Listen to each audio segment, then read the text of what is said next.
ओम नमो भगवते वासुदेवाय। ओम नमो भगवते वासुदेवाय। ओम नमो भगवते वासुदेवाय। नारायणं नमस्कृत्य नारायणं नमस्कृत्य नरं चैव नरोत्तमं नरं चैव नरोत्तमं देवीं सरस्वतीं व्यासं देवीं सरस्वती व्यासं ततो जयमुदीरये। ततो जयमुदीरये।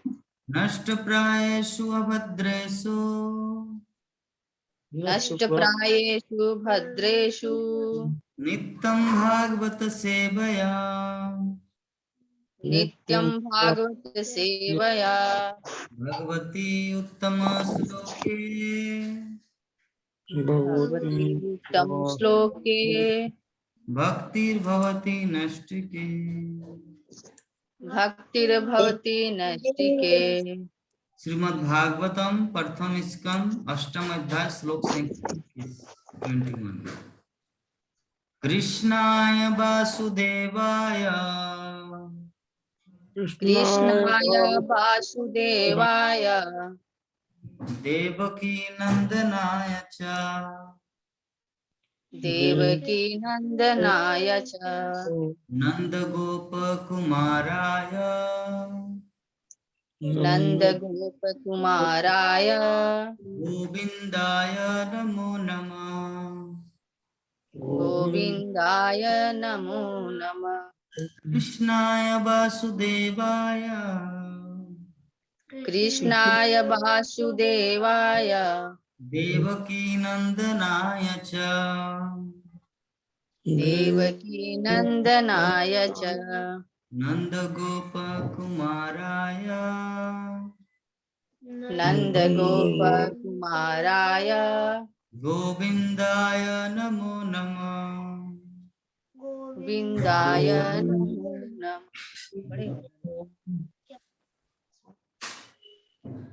कहाँ से पढ़ना है फिर तो तभी ना पढ़ना। हरे कृष्णा। कृष्णाय वासुदेवाय कृष्णाय वासुदेवाय देवकी नंदनाय च देवकी नंदनाय च नंदगोपकुमाराय नंदगोपकुमाराय गोविंदाय नमो नमः। गोविंदाय नमो नमः। हरे कृष्ण। कृष्णाय वासुदेवाय कृष्णाय वासुदेवाय देवकी नंदनाय च देवकी नंदनाय च नंदगोपकुमाराय नंदगोपकुमाराय गोविंदाय नमो नमः। गोविंदाय नमो नमः। हरे मुरारी कृष्ण। बोलिए अतः मुरारी पढ़ो। पढ़ो, कृष्णाय वासुदेवाय पढ़ो जैसे हम लोग पढ़े थे। कृष्णाय वासुदेवाय कृष्णाय वासुदेवाय देवकी नंदनाय च देवकी नंदनाय च नंद गोपकुमाराय नंदगोपकुमाराय गोविंदाय नमो। गोविंदाय नमो नमः। हरे कृष्ण। अनुवाद और तात्पर्य पढ़िए। हरे कृष्ण। सभी भक्तों को दंडवत प्रणाम। अतः मैं उन भगवान को सादर नमस्कार करती हूँ जो वासुदेव के पुत्र देवकी के वसुदेव लाडले वसुदेव के पुत्र वसुदेव के पुत्र देवकी के लाडले नंद के लाल तथा वृंदावन के अन्य ग्वालों एवं गौओं तथा इंद्रियों के प्राण बन करके आए हैं। तात्पर्य, जय प्रभुपाद। किसी भी भौतिक संपदा द्वारा प्राप्त न किए जा सकने वाले भगवान इस प्रकार अपने अनन्य भक्तों पर विशेष अनुग्रह दिखाने तथा आश्रित लोगों के उपद्रवों को समन करने के लिए अपनी असीम अहेतुकी कृपा से इस पृथ्वी पर अवतरित होते हैं। महारानी कुंती अन्य सभी अवतारों की अपेक्षा भगवान कृष्ण के अवतार की विशेष रूप से पूजा करती हैं, क्योंकि वे इसी रूप में सरलता से प्राप्त किए जा सकते हैं। राम अवतार में वे बचपन से ही राजा के पुत्र बने,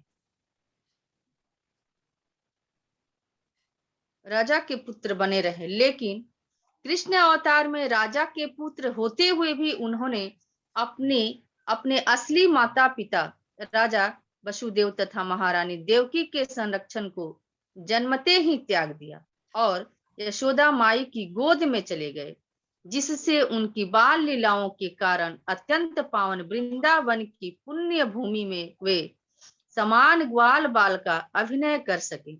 अतएव भगवान कृष्ण भगवान राम की अपेक्षा अधिक दयालु हैं।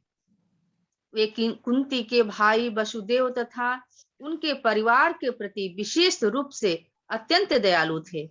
यदि कृष्ण वसुदेव तथा देवकी के पुत्र रूप में जन्म न लिए होते तो महारानी कुंती उन्हें अपना भतीजा मानकर इतने वात्सल्य भाव से उन्हें संबोधित न कर पाती। किंतु अधिक भाग्यशाली तो नंद और यशोदा हैं, जिन्होंने भगवान की बाल लीलाओं का रस लूटा, जो अन्य लीलाओं से अधिक मनोहारी है।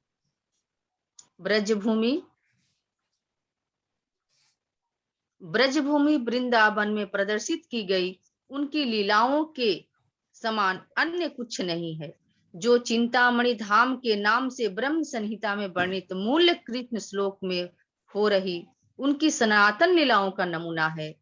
भगवान श्री कृष्ण ब्रजभूमि में अपने दिव्य पार्षदों तथा साज सामग्री के साथ स्वयं अवतरित हुए थे। इसलिए श्री चैतन्य महाप्रभु ने पुष्टि की है कि ब्रजभूमि के वासियों के समान अन्य कोई भाग्यशाली नहीं है, और उनमें भी गोपियां विशेष रूप से भाग्यशालिनी है, क्योंकि उन्होंने भगवान की प्रसन्नता के लिए अपना सर्वस्व न्यौछावर कर दिया। वे नंद तथा यशोदा के साथ, ग्वालों के साथ तथा विशेष रूप से ग्वाल बालों एवं गौओं के साथ अपनी लीलाओं के कारण गोविंद कहलाए। गोविंद रूप में भगवान ब्राह्मणों तथा गौओं के प्रति विशेष सदैव है, जिनका अर्थ है कि मानवीय संपन्नता बहुत कुछ इन्हीं दो बातों पर निर्भर करती है। एक तो ब्राह्मण संस्कृति तथा दूसरी गोरक्षा। जहाँ इन दोनों का अभाव रहता है, वहां भगवान कृष्ण कभी प्रसन्न नहीं होते। हरे कृष्णा। हरे कृष्ण। तो बहुत सुंदर श्लोक है। कृष्णाय वासुदेवाय देवकी नंदनाय च नंद गोप कुमाराय गोविंदाय नमो नमः। कुंती महारानी अपने श्लोक में अपने भतीजे भगवान श्री कृष्ण की महिमा का वर्णन कर रहे हैं। तो चलिए इस श्लोक को डिस्कस करने से पहले हमारे मुरारी बोलने का प्रयास करेंगे। कल हम लोग क्या डिस्कस किए थे कल के क्लास में, वो सब बोलने का प्रयास करेंगे। मुरारी, हरे कृष्णा।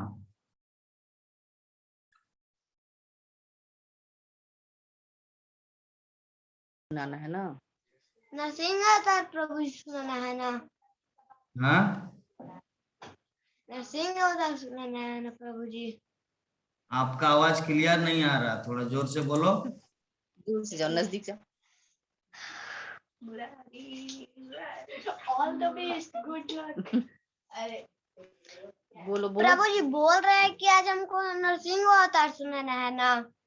नरसिंह अवतार बोलना है, लेकिन उससे पहले कल हम लोग क्लास में क्या क्या डिस्कस किए थे वो भी बोलना है। क्या डिस्कस? कल क्या सुने थे आप? कल क्या समझे थे उसमें से बताना। आगे आइए, बोलो। मस्तक को सामने रखो, क्लियर जैसा है वीडियो में। सामने देखिए और आगे जाइए। हाँ।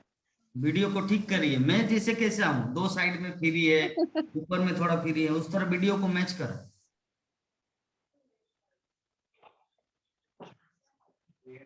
इसका सुनाना बोलो। कल वाला कुछ याद है, कल जो आप सुने थे? ठीक है, पहले नृसिंह वाला कल बोलो। क्या पहले नृसिंह अवतार की कथा बोलो, उसके बाद वो वाला बोलो। आ गया था? नृसिंह अगली बार। हरे कृष्णा प्रभु जी।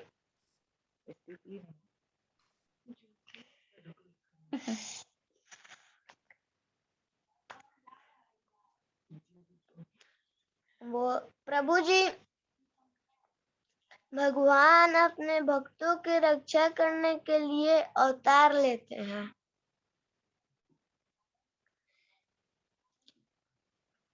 जब प्रहलाद जी पेट में थे तो हिरण्याक्ष धरती को लाकर समुद्र में डाल दिया था। तब श्री विष्णु ने वराह अवतार लेकर हिरण्याक्ष अपने मुंह पर धरती को उठाकर लाया और फिर हिरण्याक्ष को मारा। तो फिर हिरण्यकशिपु उन पर गुस्सा हो गया और तपस्या करने चला गया। तपस्या करने गया तो इंद्रदेव वरदान मांगने गया था। तो इंद्रदेव बोले कि अब कुछ करना होगा, कहीं तपस्या करके मेरा इंद्रासन न मांग ले। तो उस क्याधु के उसकी पत्नी के पास गए, उसको मार रहे थे। तब तक नारद मुनि आए, बोले कि आप इतने वीर होकर आप एक नारी पर हाथ उठा रहे हैं। तो फिर वो क्याधु को लेकर अपने आश्रम में गया। आश्रम में जाकर उन्हें क्याधु को पूरा कथा सुनाया। तो प्रहलाद जी पेट में यह सब सुन रहे थे और जब वो जन्म लिए तो श्री विष्णु का भक्त बन गए। तो जब थोड़ा बड़ा हो गए तो उनको राक्षस कुल में पढ़ने के लिए भेजा, हिरण्यकशिपु भेजा। तो गए, फिर जब आए तब पूछा हिरण्यकशिपु कि तुम क्या पढ़े हो? तो वो बोले कि हम यही पढ़े हैं कि भगवान एक ही है, श्री विष्णु, उनके अलावा भगवान और कोई नहीं है। तो हिरण्यकशिपु उन पर गुस्सा हो गया और उनको ऊंचे पहाड़ से फेंक दिया। तो भगवान रोक लिए। फिर उनको हाथी के सामने रख दिया तो हाथी उनको छुआ भी नहीं। और फिर वो कांटा पर फेंक दिए तो कांटा फूल बन गया। फिर होलिका बोली कि भैया, आप जानते हैं कि मुझे वरदान मिला है कि मैं अग्नि में बैठ जाऊं तो मुझे अग्नि भी नहीं जला सकता। प्रहलाद मैं गोद में लेकर बैठ जाऊंगी, प्रहलाद जल जाएगा, मैं बच जाऊंगी। तो आप बोलिए कि चारों तरफ से सेना आग लगा दे।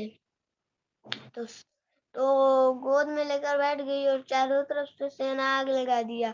भगवान की कृपा से होलिका जल गई और प्रहलाद जी बच गए। तो बोला, हिरण्यकशिपु गुस्सा हो गया, बोला कि ये तो मर नहीं रहा है।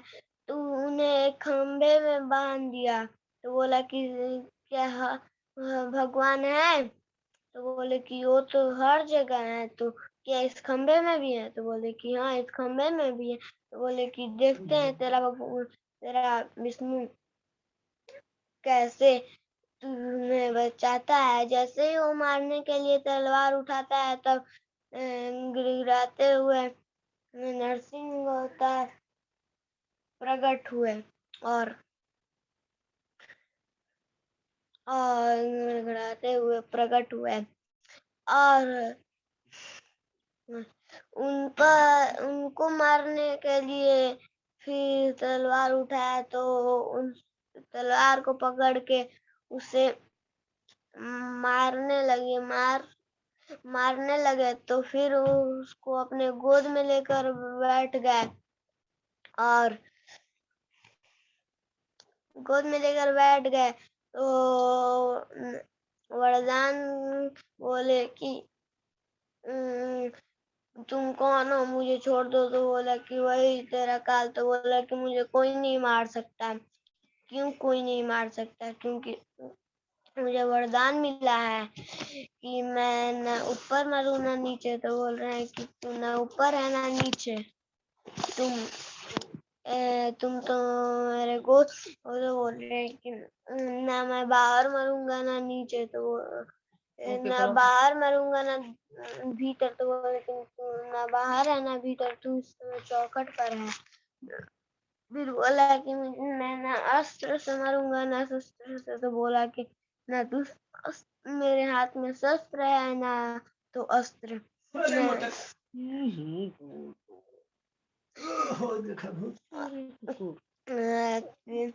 ना अस्त्र से ना शस्त्र से। तो बोला कि ना मेरे हाथ में ना अस्त्र है ना शस्त्र, मेरा ये बड़ा बड़ा नाखून है, मैं इसी से तेरा पीठ चीर दूंगा। तो अब तुम्हारा मृत्यु निकट आ चुका है। फिर बोले कि तू यदि जीवित रहता तो सबको बचना काल रहता। तो वो में पूरा नाखून गड़ा के पूरा पेट चीर देते हैं। और फिर प्रहलाद जी बोलते हैं कि आपको इस हे श्री विष्णु, हमको इस तरह से मुझे डर लग रहा है। आप अपना असली रूप दिखाइए। तो वो अपना ऊपर असली में आ जाते, असली रूप में आ जाते हैं। भगवान श्री कृष्ण, अब श्री कृष्ण भगवान की जय। जय। बहुत सुंदर मुरारी, बहुत सुंदर। जय नृसिंहदेव भगवान की जय। इतना सुंदर आप बोल पाए, कितना शक्ति है आपका। इसी प्रकार आप थोड़ा सा हम सब पर भी कृपा कीजिए ताकि हम लोग भी आपके जैसे कृष्ण कथा बोल पाए, है ना। हम सब पर थोड़ा भगवान से प्रार्थना कीजिए ताकि हम लोग भी थोड़ा बहुत भगवान के बारे में बोल सकें। हाँ जी। तो कल जो हम लोग क्लास किए थे, तो हम जो 1-1.5 घंटा कुछ बोले, तो उसमें से कुछ याद है? सुनो या कुछ याद है जो हम बोले थे, उसको आप रिपीट कीजिए। तो 1-2 पॉइंट जो अच्छा लगा था आपको, क्या समझे थे कि प्रभु जी आप ये बोले थे, मुझे ये अच्छा लगा, ऐसा कुछ। जो समझ में आता है वो बोलिए। कोई प्रश्न पूछ ले। नहीं, अच्छा ठीक है। आज आपकी मासी कैसे ओवरव्यू देते हो उससे सुनिए, कल देना। हाँ क्या बड़ी माँ। कल हम लोग क्या डिस्कस किए थे, वो अभी आपकी मासी है ना, बड़ी माँ, बड़ी माँ, मौसी, बोल दीजिए कल बताएंगे। ठीक है।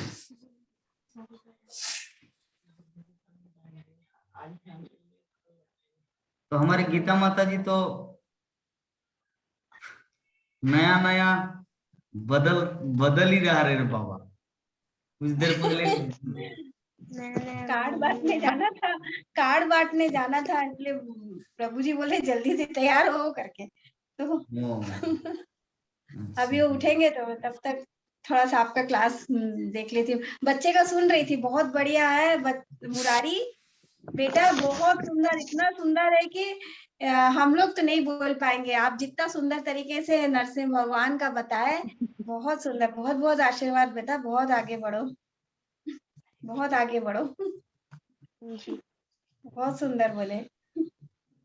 तो कल तो हमारे विभा माता जी ओवरव्यू में कुछ बोले थे, तो आज गीता माता जी बोलेंगे क्या? मन अगर शांत है तो, और अगर चंचल है, कार्ड काटने जाना है तब तो ठीक है, नहीं। थोड़ा सा देख लेते हैं। हाँ, हरे कृष्णा। सभी वैष्णव को दंडवत प्रणाम। कल प्रभु जी ने पढ़ा थे पहला 1.8.20 20 वाला ये था। इसमें भगवान ने ये बताया कि जो उन्नत आध्यात्मवादी जो होते हैं ना, या फिर आत्मा एवं पदार्थ का अंतर करने में सक्षम है, जैसे शुद्ध विचारकों के लिए हृदय के भक्ति में दिव्य ज्ञान प्रदान करते हैं, प्रसार करते हैं। भगवान जो आते हैं वो दिव्य ज्ञान प्रसार करते हैं। मतलब भगवान अवतरित इसलिए होते हैं कि दिव्य ज्ञान उन शुद्ध भक्तों को प्रदान करने के लिए जो निष्कलंक है, जो जिसमें जो मतलब दार्शनिकों जैसा बुद्धि नहीं है जिनका। जैसे कि बड़े बड़े दार्शनिक चिंतक जो है वो भगवान के दाम तक नहीं पहुंच पाएंगे। क्यों? क्योंकि उपनिषद में कहा गया है कि परम सत्य परमेश्वर जो है बड़े से बड़े दार्शनिकों का भी चिंतन शक्ति से परे है। उन्हें कौन जान सकता है? कौन जान पाता है भगवान को? कौन जान पाता है भगवान को? वही लोग जान पाते हैं ना जिस पर उनकी कृपा होगी, भगवान की कृपा होगी, उन्हीं लोग जान पाते हैं। तो अन्य लोग भले ही मतलब भगवान का चिंतन क्यों ना करता रहे, कितने भी दिनों तक, जैसे अज्ञेय रहते। अज्ञेय का मतलब कि समझ से परे, जिनको जाना नहीं जा सकता। और महारानी कुंती ने पुष्टि क्या की थी? भगवान उन लोगों पर दयालु है जो भगवान का श्रेष्ठता या क्या बोलेंगे सर्वशक्तिमता पर तुरंत विश्वास करते हैं और बिना किसी संकोच के नतमस्तक हो जाते हैं। जैसे स्त्रियां सामान्य रूप से दार्शनिक की तरह चिंतन नहीं करती, वो क्या है सबके ऊपर भरोसा कर लेती है। वो क्या करते हैं कि जो भी भगवान के बारे में कहीं पे भी जाओ तो स्त्रियों का मेजॉरिटी होता है, क्योंकि वो लोग बहुत भावुक होते हैं, वो लोग शुद्ध हृदय वाले होते हैं। शुद्ध हृदय वालों को भगवान क्या है? शुद्ध दिव्य ज्ञान प्रदान करते हैं। लेकिन शुद्ध भक्तों को मतलब भगवान किसी को भी भक्ति प्रदान नहीं करते। क्यों नहीं करते? इसलिए नहीं करते क्योंकि भगवान का नियम क्या है? वो सबको तुल्य मानते हैं। तो जब सबको भक्ति भी अगर तुल्य दे देंगे तो उसका कोई मतलब नहीं रहेगा।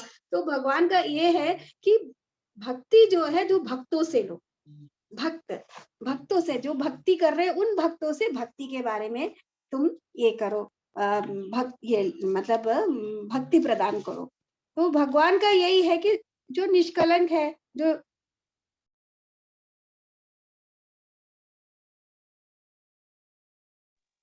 मतलब भगवान दयालु रहते, जो तुरंत भगवान का कोई भी चीज बोलो तुरंत श्रेष्ठता, भगवान की श्रेष्ठता या सर्वशक्तिमता तुरंत विश्वास करते बिना किसी संकोच का। इसलिए स्त्रियां को ही उसमें ज्यादा दार्शनिकों की तरफ मतलब कंपेयर करके बताया गया है। तो हम लोगों को भगवान को पाना है तो निष्कलंक होकर के, श्रद्धा होकर के, मतलब किसी के कोई मतलब ये नहीं रखना चाहिए हम लोगों को कि ये ऐसा क्यों हुआ, ऐसे नहीं। जो बोल रहे भगवान, जो शास्त्र में लिखा उसको मान लेना चाहिए। और प्रभु जी, मैंने माता जी का पुरुषार्थ, भक्त के पुरुषार्थ के बारे में भी थोड़ा सा देखे थे। तो उसमें वृत्तासुर स्तुति के बारे में माता जी बताई थी। धर्म, अर्थ, काम, मोक्ष, ये जो चार है वो है भक्त के चार पुरुषार्थ। धर्म मतलब धर्म क्या है? करने योग्य काम जिनके संस्तुति वेदों में की गई है, अर्थात मनुष्य के लिए करना क्या है योग्य वो काम, जैसे हरि भजन करना, हरि नाम का कीर्तन करना, नियम का पालन करना, प्रकृति के नियमों में से चलना, है ना। उनको एक प्रिस्क्राइब ड्यूटीज दिया है जो वेदों ने हमारे लिए करने योग्य बताया, उसको हमको करना, उसको धर्म कहते हैं। और दूसरा धर्म के बाद क्या था? अर्थ का मतलब क्या है? संपत्ति, संपदा, जो हमारे विरासत में क्या हमें हमारे आचार्यों से मिला है। अकिंचिता बोले था, अकिंचता है, कुछ ना हो तो भी सब कुछ है, कुछ ना होने पे भी सब कुछ होना। जैसे ये वैष्णव, अकिंचन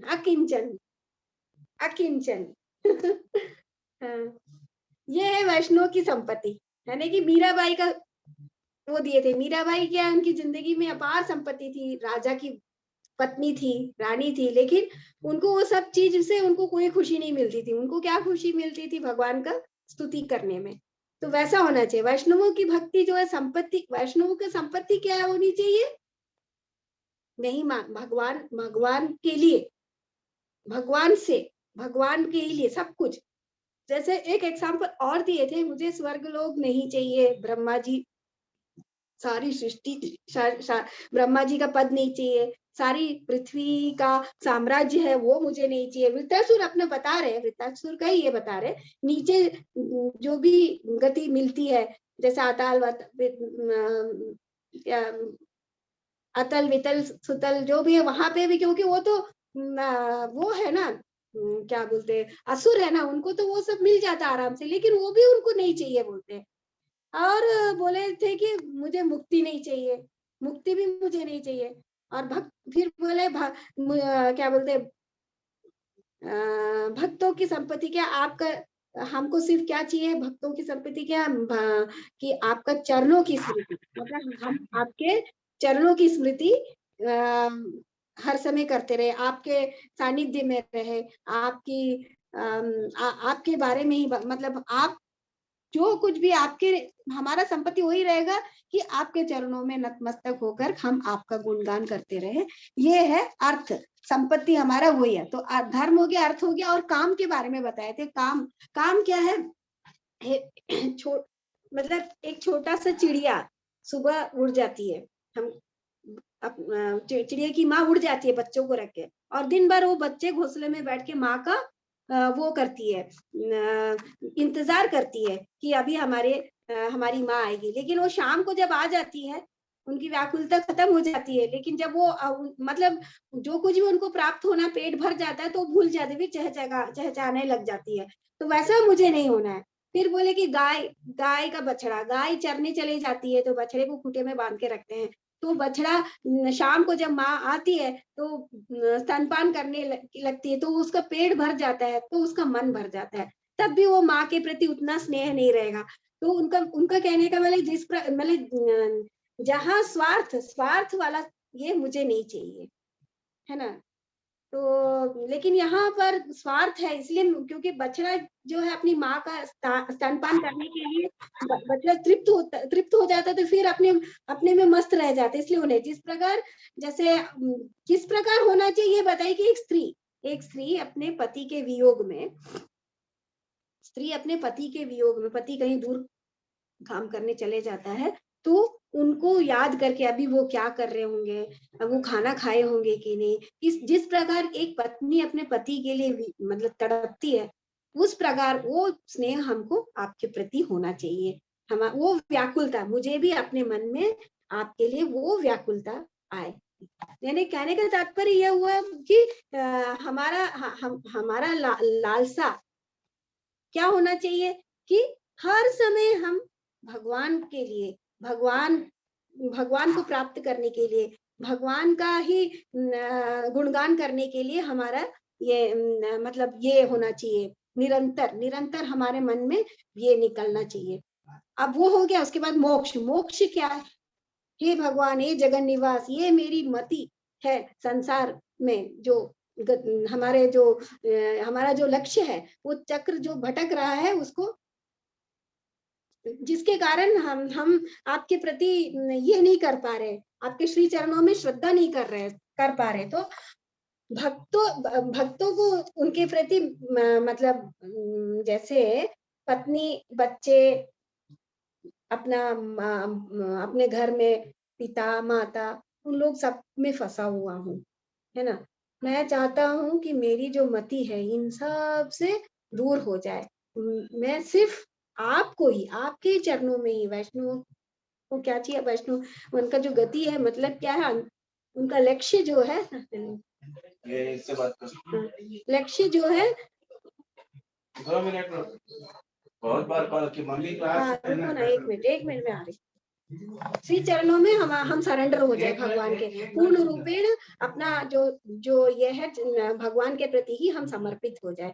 तो ये वैष्णव और भक्तों को क्या है, बस अपने भगवान के श्री चरणों में समर्पित हो, यही हमारा लक्ष्य होना चाहिए। मानव जीवन का जो कामना है यही है। तो हर समय हरे कृष्णा बुला रहे जाने के लिए। बहुत सुंदर। ठीक है माता जी, शुभ यात्रा। ठीक है, तो बहुत सुंदर ओवरव्यू प्रदान किए हमारी गीता माता जी। फिर भी अगर एक दो पॉइंट अगर कुछ बाकी शेष रहे तो ऐसा कुछ है क्या देवा माता जी, तो बोल सकते हैं। प्राण मोहन प्रभु जी। हरे कृष्णा प्रभु जी। माता जी तो पूरा निष्कर्ष सार बता ही दी, और उसमें बाकी क्या बोलेंगे। तो वही माता कुंती भगवान श्री कृष्ण से प्रार्थना कर रही है कि हे प्रभु, आप तो शुद्ध भक्तों को हृदय में अपने आप को दिव्य भक्ति दिव्य ज्ञान को प्रकाशित करते ही हो, लेकिन हम स्त्रियां जो सदैव ऐसा दार्शनिकों के जैसा चिंतन मनन नहीं कर पाती है, शुद्धि अवस्था में रहते हैं, तो मैं आपकी भक्ति कैसे कर सकती हूँ, मैं आपको कैसे प्राप्त कर सकती हूँ। तो इस प्रकार से प्रभुपाद का बहुत सुंदर तात्पर्य में लिखे हैं कि माताएं हरदम दयालु होती है।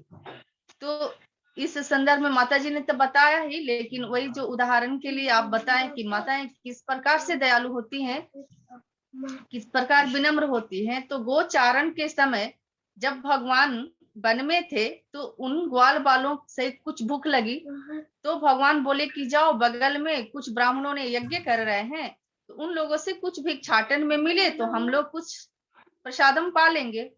तो वहां ग्वाल बाल गए, तो ब्राह्मणों लोग ने यज्ञ कर रहा था, तो यज्ञ के पास जा करके वहां कुछ याचना किए ग्वाल बाल की, भगवान को भूख लगी है तो थोड़ा कुछ भिक्षाटन में प्रसादम मिल जाए। तो उन ब्राह्मणों ने अपने यज्ञ की आहुति देते रहे, लेकिन उनकी बातों पर ध्यान नहीं दिए। तो उन्होंने लौट के फिर पुनः भगवान के पास गए और बोले कि वहां तो ब्राह्मण लोग यज्ञ क्रिया में लिप्त हैं, कोई हमारी बातों पर ध्यान नहीं दिए। तो भगवान पुनः बोले कि अरे ऐसे निराश नहीं हो, पुनः ब्राह्मण स्त्रियों के पास जाओ, माताएं बहुत दयालु होती हैं, वो जरूर कुछ भिक्षाटन में तुम्हें देंगी। तो इस प्रकार से पुनः ग्वाल बालों की टोली उन माताओं के पास गई, और माँ अपनी शक्ति के अनुसार जिनके पास जो था बहुत सुंदर रूप से प्रस्तुत किए भगवान के पास, भगवान भोग लगाए, भगवान को प्रसाद मिला। तो इस प्रकार से जब ब्राह्मण लोगों को पता चला तो उन लोगों को बहुत पश्चाताप हुआ कि इतने दिनों से हमने यज्ञ क्रियाओं में लिप्त लिए रहे, परंतु अपने हाथों से कभी भगवान को भोग नहीं पवा सके, नहीं भगवान का ऐसे दर्शन कर पाए। ये देखिए माताएं कितनी भाग्यशाली हैं, कितनी ये दयालुता है, कितनी विनम्रता है कि अपने हाथों से भगवान को भोग खिलाई और भगवान को दर्शन करती हैं। तो ये एग्जाम्पल आप बताया गया था कि सरलता, भगवान को पाने के लिए चतुराई बुद्धि विद्वता से हम लोग नहीं पा सकते हैं। जब हमारे पास सरलता होगा ना, विनम्रता होगा, तो हम भगवान को प्राप्त कर सकते हैं। जैसे कि गोपियों के पास सरलता था, विनम्रता था, भगवान के प्रति हरदम सरल भाव से भगवान की प्रार्थना करती थी, सरल भाव से भगवान को पाने की चेष्टा करती थी, अपने आप को एकदम गांव की गवारिन ग्वालिन के जैसा प्रस्तुत करती थी भगवान के सामने। मैं एक अबोध हूँ, बालक के जैसा, मुझे प्रभु कुछ नहीं आता है, बस मैं आपकी शरणागति को ग्रहण करती हूँ, अन्यथा मुझे कुछ आता नहीं है। मुझे न पढ़ना लिखना, न स्तुति करना, न वंदना करना, न मैं वेद पाठी हूँ, नहीं कुछ नहीं कर सकती हूँ, बस आपके शरण में हूँ, हे प्रभु मुझे ग्रहण करो। तो इस प्रकार से भगवान की प्राप्ति के लिए हमें सरल भाव को अपनाना होगा, भक्तियों के जैसा, गोपियों के जैसा भक्ति करनी होगी, और विनम्रता पूर्वक भगवान के शरण को ग्रहण करना हो। हरे कृष्णा प्रभु जी, दंडवत प्रणाम। बहुत सुंदर माता जी। तो इस प्रकार हम लोग कुंती महारानी के जीवन से देखे कि जो सरलता है, विनम्रता है, किसी भी महान व्यक्ति को अट्रैक्ट करता है। हाँ, देश का राष्ट्रपति है, देश का प्रधानमंत्री है, उनके सामने अगर आप गर्जन भाव से जाए, अरे तू 50,000 कमाते तो क्या हुआ, मैं भी 20,000 कमाता हूँ, ऐसे भाव से अगर राष्ट्रपति के पास जाए तो राष्ट्रपति उनको वैल्यू नहीं देगा। लेकिन अगर उनके पास जाके दयालु एक दीनादपि सुनिचन भाव अगर रहे, हाँ, तो राष्ट्रपति जो है ना बहुत प्रसन्न हो, हाँ भाई चलो इसका वृद्धा पेंशन भी कर देते हैं, इनको हर महीना कुछ पेंशन आ जाए, इनको ऐसा हो जाए। तो ये जो भाव है ये तो साधारण राष्ट्रपति को अट्रैक्ट कर सकता, तो भगवान भी वैसे ही है। हमारा क्वालिटी इतना नहीं है कि हम लोग भगवान श्री कृष्ण के साथ चैलेंज कर सके या उनको टक्कर ले सके, उनके कंपेयर कर सके किसी भी स्थिति में। लेकिन अगर हम लोग विनम्र बने, शुद्ध भक्त बने, जैसे हमारे मुरारी की तरह सब समय हाथ जोड़ कर रहते हैं, हनुमान की तरह मुरारी गुप्त बने हनुमान।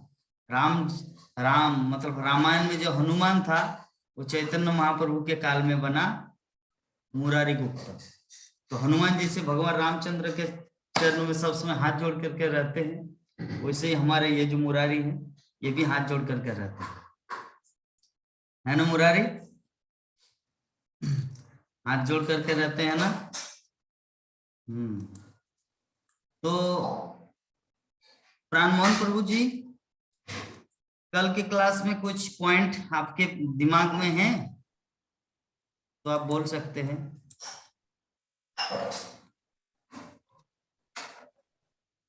अभी और विशेष कुछ तो नहीं है प्रभु जी। हाँ, अभी और विशेष कुछ तो नहीं है। फिर भी अगर एक दो पॉइंट ऐसा है जो बोलने के लिए चाहिए तो यू कैन टेल, आप बोल सकते हैं।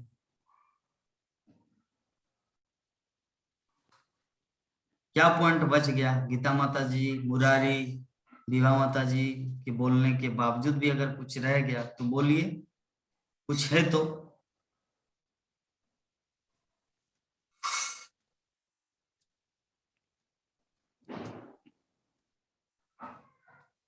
चलिए। तो हमारा श्लोक श्रीमद् भागवतम के प्रथम स्कंद के 8वें अध्याय का 21 नंबर श्लोक,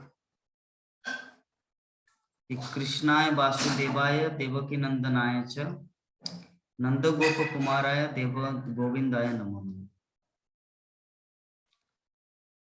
कृष्णाय, कृष्णाय मतलब भगवान कृष्णा, और वासुदेवाय मतलब वसुदेव के पुत्र, देवकी नंदनाय मतलब देवकी के पुत्र, और नंद गोप कुमाराय मतलब नंद गोप, नंद महाराज के ब्रज कुमार, उस गोविंद को मैं प्रणाम करता हूं।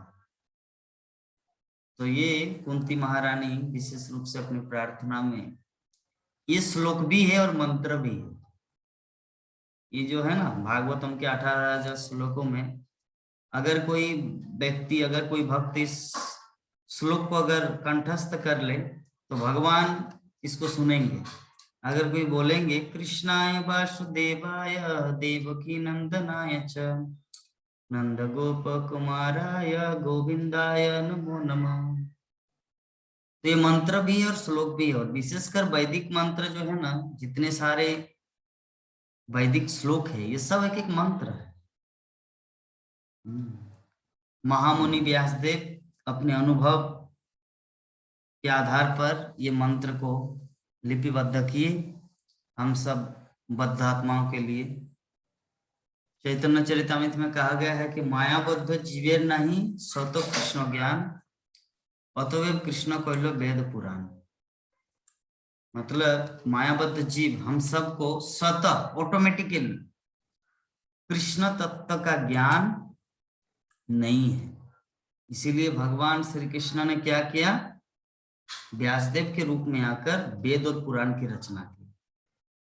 क्योंकि वेद और पुराण की रचना करने के माध्यम से, पुराणों के माध्यम से भगवान की दिव्य लीला कथा तो हम लोग श्रवण करेंगे, तब वो आभास हम लोग को प्राप्त होगा। हम लोग धीरे धीरे भक्ति की ओर अग्रसर हो जाएंगे।